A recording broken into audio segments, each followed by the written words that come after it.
The second best story of the day is the Karine Jean-Pierre pile-on. It's amazing. The left is so mad at her in this pair of articles, which are just, I don't even know which one to begin with. I guess I'll start with Axios, because our pal Alex Thompson wrote this one. The headline, Biden world goes scorched earth on Karine Jean-Pierre. Apparently her little book launch isn't going over well. We played this yesterday during the show, but let me show you a little bit from her Instagram book announcement. She's writing a book called Independent and wants to be your steward out of the hard partisan system and into political independence where you are not loyal to a party. Here she is in part.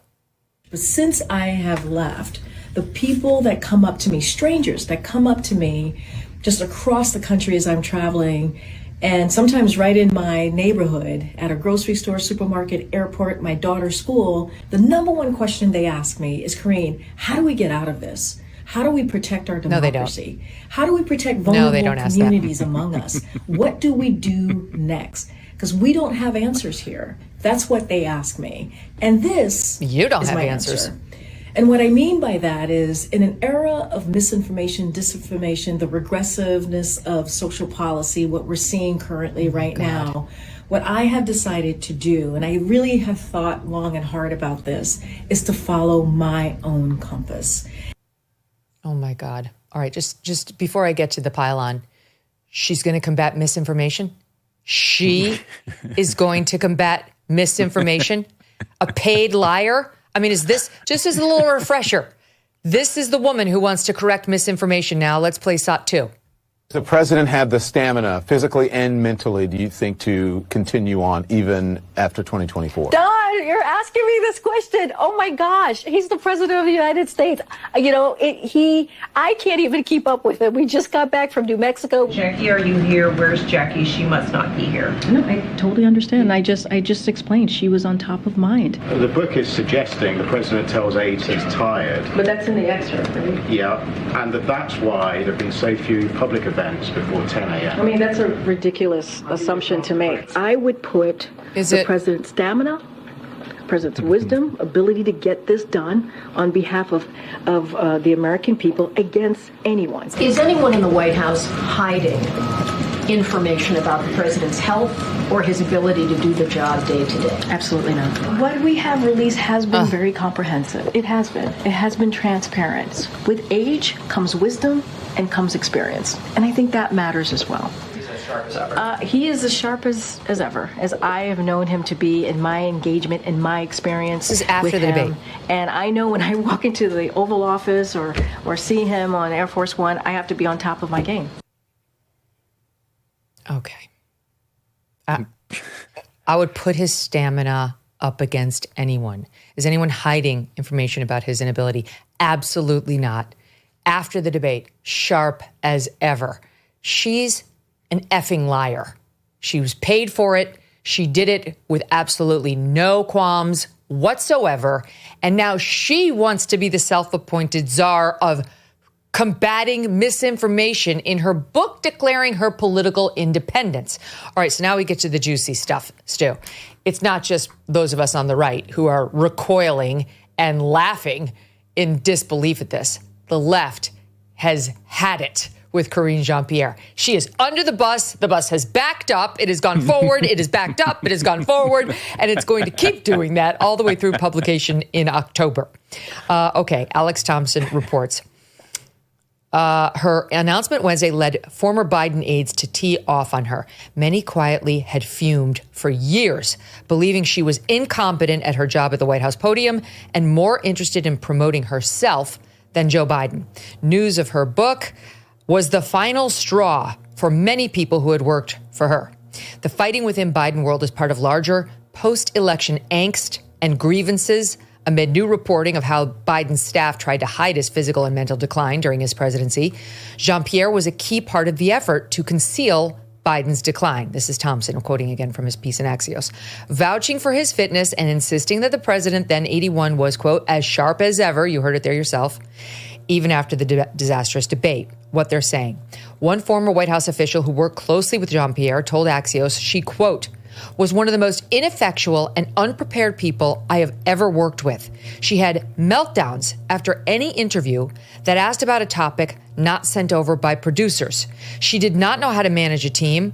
She didn't know how to shape or deliver a message, and she often created more problems than she solved.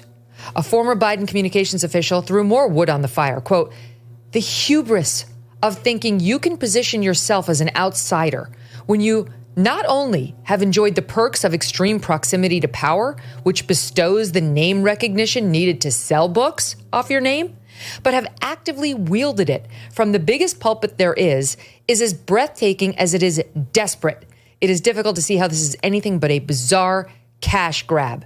I'll give you one more before I'll give it to you. Another former White House official familiar with the dynamics telling Axios, quote, "The amount of time that was spent coddling Karine Jean-Pierre and appeasing her was astronomical compared to our attention on actual matters of substance." They also are reporting that she wanted, in addition to her multiple magazine spreads, to get a job on The View.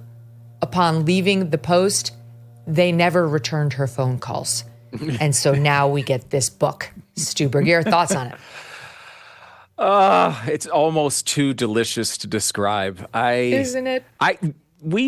Megyn, we're here. We've done it. I don't know how long this lasts, but we've reached the sunny uplands of history. We are here. We deserve this. Yes, thank you. We're finally at this point where everyone just admits the stuff we were saying is true. It's true. It's so good.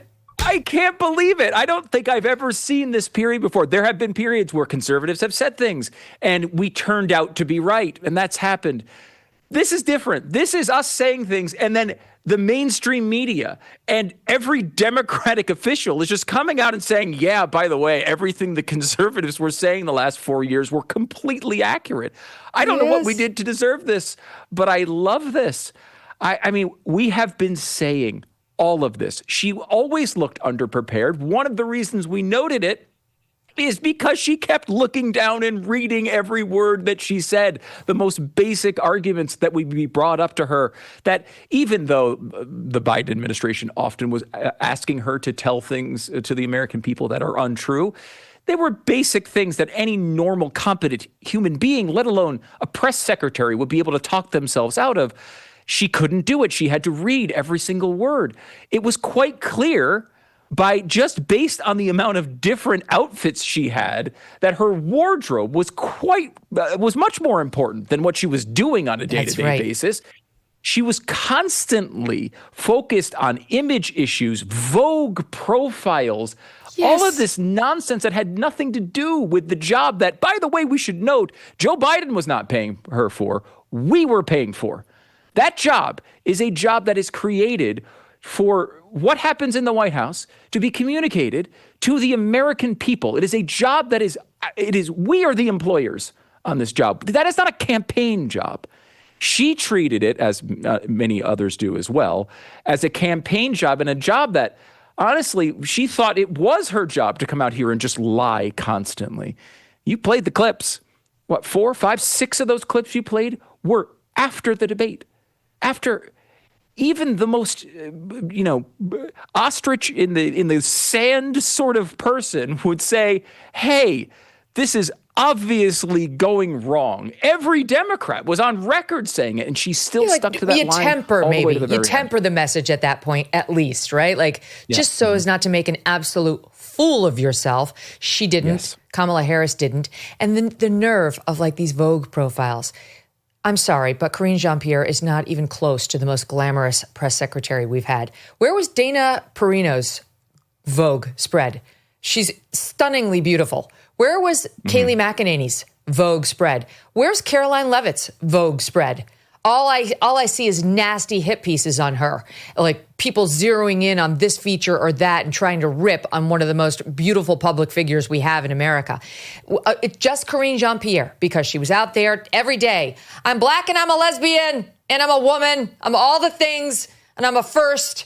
And therefore you have to worship at the altar of KJP. Only we didn't. But Vogue did. Vogue did, because she was a paid liar doing the president's bidding. All right, let me go on, because There's just too, I could do this all day. I don't really have to do any other news than this.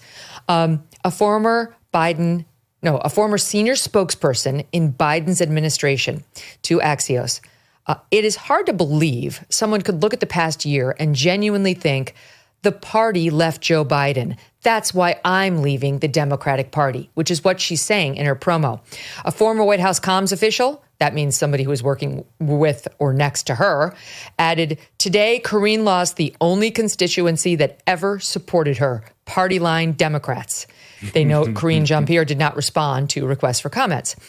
Despite longstanding internal frustration with her performance since the day she took over as press secretary after Psaki left in mid-2022, Biden aides largely had stayed silent because she was seen as untouchable. And now here's where Alex Thompson's reporting in that book, Original Sin, kicks in. She was seen as untouchable given her close relationship with Jill Biden's top aide, Anthony Bernal, who has emerged as a total effing villain. Anthony Bernal is a villain. Read the book. He was the right-hand man of the power-crazy Jill Biden, and he thought he was the queen's hand. I mean, that's really what he acted like, according to this book. The enforcer, making sure, he's running again. You don't do one term, you do 2 terms. Irrespective of what Joe Biden wanted or was best for him, he seems to have known before Joe Biden knew that Joe was running for a second term because Queen Jill had decided, and this guy was hand to the queen. Okay, so Jean-Pierre was untouchable because she had his blessing. So she was kissing his ass to make sure she was good. During Biden's presidency, Bernal had a hand in hiring many White House aides who were prioritized for their loyalty. That's what they wanted. Jean-Pierre also caused internal drama by repeatedly blocking National Security Council spokesperson John Kirby from joining her at the White House podium, even when national security issues were at the forefront of the news. A Biden spokesperson declined to comment. Right, she didn't have the confidence to have him up there because she knew she was a know-nothing. That was the one thing she knew. One thing the know-nothing knew was that she knew nothing. Okay, they go on. Some former Biden aides said Jean-Pierre's tenure was complicated by her work with, this is juicy, with a New York-based publicist named Gilda Squire. Jean-Pierre was the focus of several magazine profiles and appeared on The View in New York. At one point, she wanted to appear on the show once a week while the press secretary. Within the White House, there were concerns about this Gilda Squire being looped in on internal emails regarding Jean-Pierre's profiles and promotional appearances. What press secretary has her own press secretary? That's what this woman was doing for her. She had a PR person running PR for her, which is inherently inconsistent. The only PR you're supposed to be worried about is the bosses, making sure you're protecting him, not your own ass. But she wanted more magazine spreads. Concerns, Axios goes on, about Jean-Pierre's self-promotion were even raised with the White House counsel's office because some staffers felt torn between their administration duties, and helping Jean-Pierre promote herself nonstop, according to a former White House aide familiar with the internal dynamics. So people were going to the White House counsel saying, should I spend my time creating a better profile for Karine Jean-Pierre and giving interviews about how amazing she is? Or should I spend my time working on White House duties for Joe Biden? And then here's the wrinkle with this woman, Gilda Squire. In February of 2024, Alex Thompson went to Squire. He knew, before Biden left office, it's February 24. He knew that Jean-Pierre had hired this person and that she was working with this person on PR for herself. So he emailed Gilda Squire and said, are you helping her? And he writes now publicly, Squire asked to go off the record and denied she was working with Jean-Pierre to navigate and boost the press secretary's public profile. As a result of her explicit denial, Axios did not report Squire's involvement at the time. However, internal White House emails later obtained by Axios show that Squire was copied, and he provides a copy of the email. I've seen it myself. Was copied on emails relating to Jean-Pierre's publicity work. The messages included a September 2023 email. So that's long before February of 24 when he's asking Gilda Squire, are you doing PR work with her? A 2023 email describing plans for her Vogue magazine profile. As for comment Wednesday, Squire told Axios, Karine and I did not decide to engage on a professional level until after she left the White House. You might want to get your facts straight before you accuse someone of being a liar. Please do not ever contact me again. Then he sent her a copy of the 2023 email on which she, Gilda Squire, was copied on Karine Jean-Pierre's Vogue profile, and Squire, quote, did not respond further. She's another effing liar, in my opinion. She was working with her. She didn't have the balls to admit it because it made them all look ridiculous and conflicted on how to spend their time. She clearly lied to Axios when caught red-handed, and then again when caught red-handed the second time. And these two were working on making Karine Jean-Pierre a star on our dime. This administration is working very hard to try and fix this country. But while they're focused on fixing the country, they can't fix your personal finances. That's really up to you. And that's why thousands of Americans are turning to Birch Gold. In the past 12 months, the value of gold has risen by 30%. Think about that. How's your stock market investment doing? Has it gone up 30%? Have you made 30% on your money? And demand is strong and it's growing. While reports are that the BRICS nations are actively working to challenge the U.S. dollar as the world's reserve currency, that's not great. In other uncertain times, gold has offered peace of mind, and in these uncertain times, it does the same. Birch Gold makes it incredibly easy to convert your existing IRA or 401k into a tax-sheltered IRA backed by physical gold. Or if you prefer, you can buy gold to store in your own home safe. Just text MK to the number 989898, and Birch Gold will send you a free info kit on gold. There's no obligation, only useful information. With an A+ rating with the Better Business Bureau and tens of thousands of happy customers, take control of protecting your savings today. Text MK to the number 989898. Thanks so much for watching. If you like what you just saw, hit the subscribe button for more clips and full episodes.